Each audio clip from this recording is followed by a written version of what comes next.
Inilah suasana setelah salat maghrib di Masjid Agung Al-Makmur Lamprit. Alhamdulillah cukup ramai datang saudara-saudara kita dari Ahlus Sunnah wal Jamaah, khususnya santri-santri Hidayah, dalam rangka menghalau pengajian, demikian kita sebutkan saja, pengajian golongan Wahabi di Masjid Al-Makmur Lamprit. Hal ini dilakukan karena selama ini kelompok Wahabi sudah sangat meresahkan masyarakat Aceh dengan membid'ahkan segala syariat-syariat yang dilakukan oleh ulama-ulama terdahulu, ulama-ulama Ahlussunnah wal Jamaah yang berfaham, yang bermazhab Syafi'iyah Al-Maturidiyah.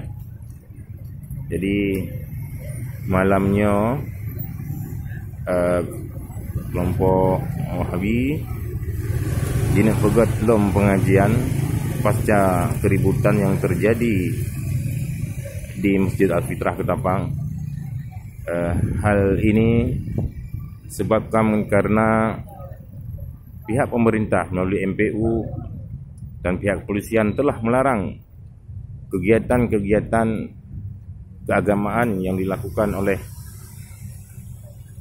kelompok Salafi Wahabi di Aceh, karena menurut faham Ahlussunnah wal Jamaah, kelompok Wahabi percaya bahwa Allah Subhanahu wa taala bertempat, kemudian juga membid'ahkan tahlil, menghina dan menjelek-jelekkan ulama-ulama Ahlussunnah wal Jamaah.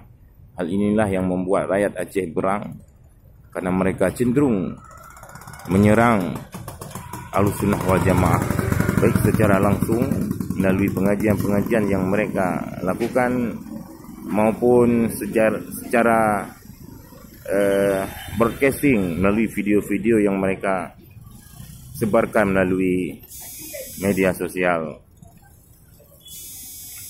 Nah, ini Pak Kapolres juga hadir, saudara-saudara, dalam rangka memantau kegiatan pengajian yang dilakukan oleh Wahabi.